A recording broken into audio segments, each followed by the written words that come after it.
सहथी हंसवाहिनी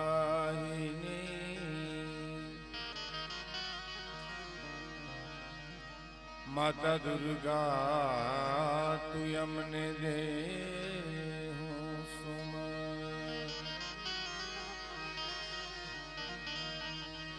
दुख हरणी माँ कूड़ देवी करणी करने सहाय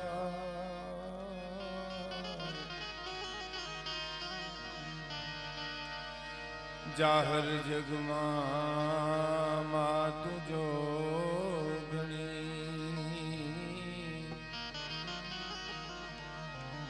माड़ी परगट पीछड़िया जाहर जगमा जगदम्बा तू जोगणी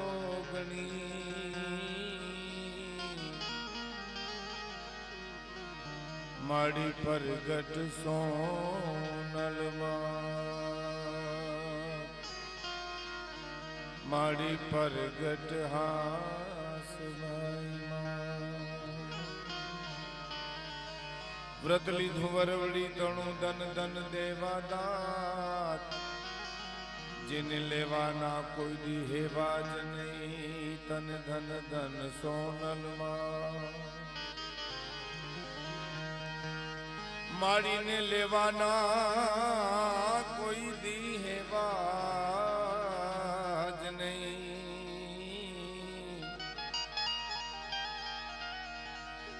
माड़ी धन धन धन हासवाई गुरु ब्रह्मा गुरु विष्णु गुरुदेव महेश्वराय गुरु साक्षात परब्रह्म तस्मै श्री गुरुवे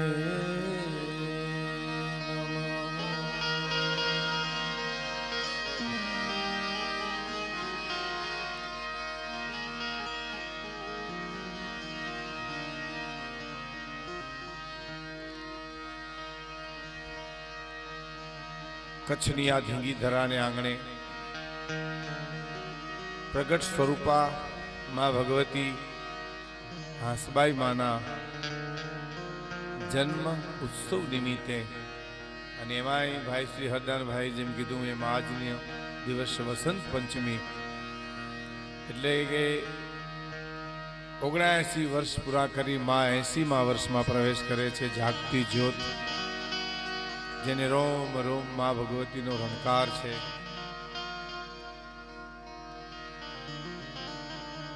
एमां पधारेला परम पूज्य अर्जुननाथ बापू अपनी ज्ञातिना गौरव कही शकाय एवा बे महानुभावो माननीय मुरबी वालजी भाई माननीय मुरबी शामला भाई मुंबई थी हरिभाई एवा छे अने आ उत्सवना यजमान तो सेवक अमारा समृद्धन भाई मोरारधन भाई एमनो परिवार आप सौ सुज्ञ श्रोताओ अने माँ किमेश्री माँ अने माँ धनबाई माँ बहनों माताओ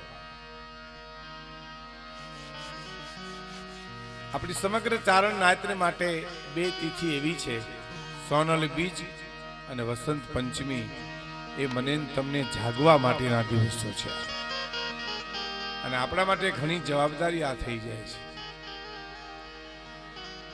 आ बे उत्सव एवा उजवाय छे उत्सव तो घणा उजवाय छे आपणी ज्ञातिमां आपणे रामनवमी ईसुदान दादानो उत्सव पण बहु सरस सचाणा उजवाय छे पण बे शक्तिओ एवी छे के जेने समग्र मानव जातने माटे मानवीने केम जीवવું एनो संदेशो आप्यो અને સંતવાણીના આરાધક ભાઈ શ્રી પુનસીભાઈ ભાઈ શ્રી હરિભાઈ આપણે નિલેશ ખેતસીભાઈનો દીકરો એને પણ બહુ સરસ ભજન ગાયા કવિરાજ અમારા ઘનશ્યામભાઈ અને લોક સાહિત્યના બહુ અભ્યાસુ ઘણા વર્ષો સુધી લોક ડાયરા અમે સાથે કર્યા આવ્યા હરદાનભાઈ કવાડિયાથી આવ્યા છે બહુ આનંદનો છે આ टाइट अमारे सौराष्ट्र में तो एवी आवी कोई दी नहीं आवी 50 वर्ष पछी अने अमारे तो अहीं मोर पूगी गया है ये मणानी कठणाई मोर पूगे માણા લોકલમાં જાય તો કઠણાઈ એક્સપ્રેસમાં જાય, મોર પૂગે એમ. પણ અટાણે રહી રહીને નીકળી. મને કાલે ખીમશ્રી ભાઈ એમ કહેતા હતા કે આ મામા ટાઈટ બહુ નથી, પણ આજનો ઉત્સવ એવો છે કે ન બોલીએ ન ગાઈએ તો મજા આવે. હે આપણે આવ્યા છીએ બોલવું પડે, ગાવું પડે, પણ આ દિવસ એવો છે, ભરી દઈએ આપણને. ભાઈ શ્રી ઘનશ્યામભાઈ જેવા કવિ, અરદાનભાઈ જેવા વક્તા. મને એક પ્રસંગ યાદ આવે છે. એક રાજ દરબાર ગઢને દરવાજે સંત આવીને એમ કહે છે મારે મહારાજને મળવું છે. ચારણો ભૂતકાળમાં ઋષિઓ હતા, ઋષિ ચારણ કહેવાતા. સંતો અને ચારણો બે ઉપર જગતની જવાબદારી બહુ છે.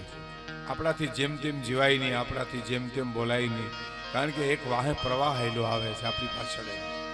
દેવી પુત્રના જેને આપણે બિરુદ મળ્યા છે. અને સંત દરબાર ગઢને દરવાજે આવીને એમ કહે છે કે મારે મહારાજને મળવું છે. તો કીધો પૂજા છે, એ જગાડાય નહીં તો એની મેળે જાગે તો થાય. રાહ જોઈ જોઈને પાછું કીધું મારે મહારાજને મળવું છે, દરબારને મળવું છે, રાજાને મળવું છે. તો કે એનો તો નિયમ છે, એની મેળે જાગે નહીં. રાહ જોઈ જોઈને પાછું કીધું. પછી એક સંત એની ચિઠ્ઠી આપે છે અને કહે છે તમારા મહારાજ જાગે, આ ચિઠ્ઠી આપી દેજો. મહારાજ જાગ્યા, નિત કર્મ કરીને બેઠા. એટલે માણસે આવીને કીધું કે લ્યો એક સંત પધાર્યા હતા, આપણા માટે ચિઠ્ઠી આપી છે, આપને જગાડવાની તો મનાય છે. ચિઠ્ઠી વાંચી તો એમાં એક સવૈયો લખ્યો હતો. બે ત્રણ વાર કીધું ને માણસે તો પોઢા છે, પોઢા છે. એટલે સવૈયો એવો છે કે પોઈટ મેં પોઢો, તું પોઢો મહી પર, पालन में पोटी बाल कहायो, आई जब तरुणाई त्रियासंग सेज में पोट के पोठ में रंग मचायो, शीर्ष समुद्र को पोटन हार, ब्रह्म कबूचित ते नहीं धारो, तो पोठत ही अब तेरो चिता पर पोठन के दिन आयो. भला माना तू केटले ठेकाणे सूतो, माना उदरमा 9 महीना सूतो, जन्मा पछी घोड़ियाમાં सूतो, સંસારને પગથિયે सूतो. પાંચના પરમાત્માના જો યાદ ન કર્યા હોય તો હવે તો તારું ઠાઠડીમાં હોવાનું ટાણું આવ્યું છે, હવે નનામીમાં હોવાનું ટાણું આવ્યું છે. હવે તો ઉઠ ભલા માણા, હવે તો જાય. કે આ જાગવાની વાત સામાન્ય નિંદ્રાની નથી, મોહ નિંદ્રામાંથી જાગવાની વાત કરે. મોહ નિંદ્રામાં હું અને તમે સુતા છીએ. આપણે લગભગ સુતા છીએ. આપણે એમ કહીએ મારા દીકરા પર મને બહુ પ્રેમ નથી, તારા દીકરા પર તને મોહ છે. પ્રેમ તો સર્વત્ર હોઈ શકે, પ્રેમ તો જગદંબા કરી શકે, ભગવતી ભેલિયા વાલી કરી શકે. આપણે તો મોહને નામ આપ્યું પ્રેમનું. હે એટલે મારે એક કવિતા દાન અલગારીની રજૂ કરવી છે આપના સામે. તખતદાન રોહડિયા મસ્ત કવિ. તખતદાનભાઈની કવિતાઓ બહુ સરસ, અદભુત. ઘણી કવિતાઓ એની તો બહુ સરસ છે અને એ તો મસ્ત કવિ છે. એની કવિતા મેં હું ઘણી વાર અહીં બોલ્યો છું, આજે બોલું કે ગાંગલી ઘાચણ રાજા ભોજને કે છે, ભાઈલો થાજે, ભાઈલો થાજે. અદભુત કટાક્ષ કવિતા છે. એ તારા કવિની એ લાખ કવિતા, તારા એ જી તારા કવિની લાખ કવિતા, અને મારી ઘાણીનું તેલ ઘાચણ રાજા ભોજને કે છે, ભાઈડો થાજે, ભાઈડો થાજે. અને નામ કમાવા તું તો વાવરે નાણા, નામ એ જ નામ કમાવા તું તો વાપરે નાણા, અને મારે વાવરવા વેણ ઘાચણ રાજા ભોજને કે છે, ભાઈઓ. કવિતા તો બહુ લાંબી છે પણ છેલ્લી કડી સાંભળજો, બહુ સરસ.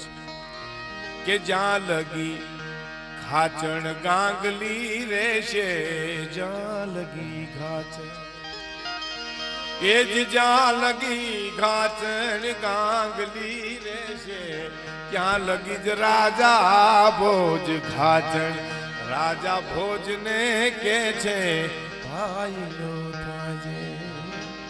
આવો મસ્ત કવિ, બહુ સરસ કવિતા લાગે.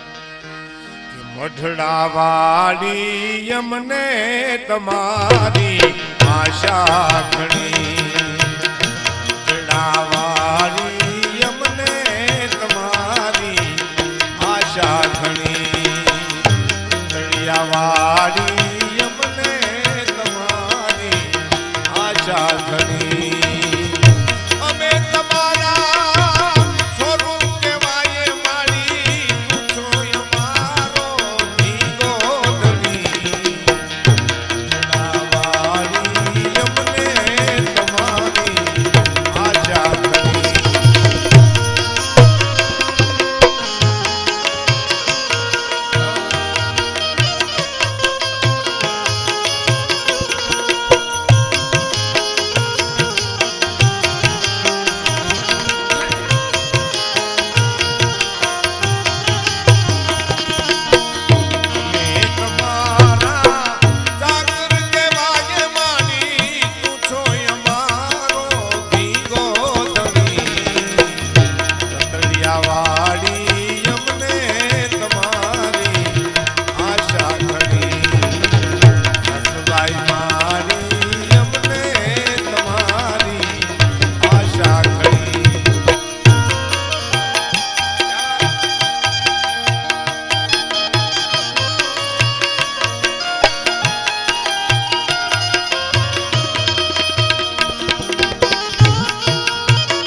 રાખે છે કલક તણી રાવાની અમને તમારી આશા ધણી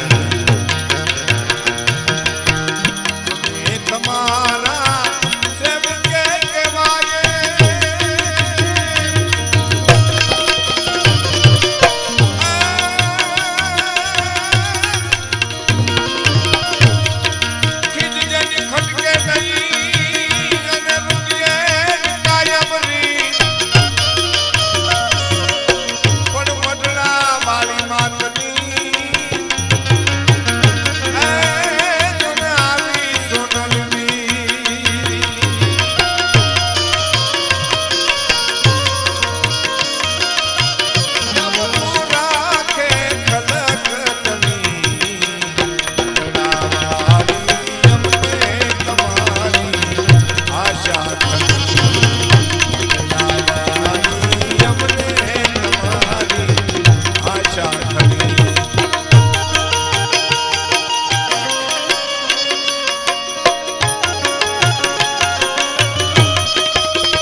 વેદ જ્યાં નેતિ નેતિ કરી અને વિરામ પામે તો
आशा खड़ी जब राजा खिने जन मेरा मारी दैत्यो ना क्या जगमानी रावानी हमने तुम्हारी आशा खड़ी हमें तुम्हारा जाकर के मांगे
મઢડાવાળી અમને તમારી આશા. પછી માં સોનલ હોય, માં હાંસબાઈ હોય, માં ખીમશ્રીમાં હોય, રાંદલ હોય, ખોડિયાર હોય, આખી જગતનું સંચાલન શક્તિ કરે છે. મેં ઘણી વાર એમ કીધું છે કે જળી શક્તિ છે, પવનની શક્તિ છે. પવન વિના જીવી ન શકાય. જીવવા માટે હવા જોઈએ, પણ વાવાઝોડું મારી નાખે. ઈ જ પવન મારે. બોલો. જીવવા માટે જળ જોઈએ, પાણી વિના જીવી ન હગાય, પણ હોનારત મારી નાખે. ઈ જ પાણી પતાવે. એટલે પરમ શક્તિ મને તમને એમ કે હું ધારું તો તારું પોષણ કરી શકું, અને હું ધારું તો તારો વિનાશ કરી શકું. માની એક આંખમાં અમૃત જરે છે, અને બીજી આંખમાં કદાચ હાથમાં ત્રિશૂળ લઈ અને દુષ્ટોનો સંહાર કરવા માટે પણ એને કમર કસવી પડે છે. આ પુરુષ ન કરી શકે, આ નારી શક્તિ જ કરી શકે. રામથી તમે રામવાળા સુધીના દાખલા લેતા આવો તો સ્ત્રીની મર્દાનગીથી જ પુરુષોએ તલવારો ખેંચી છે. કોઈ મર્દની તાકાત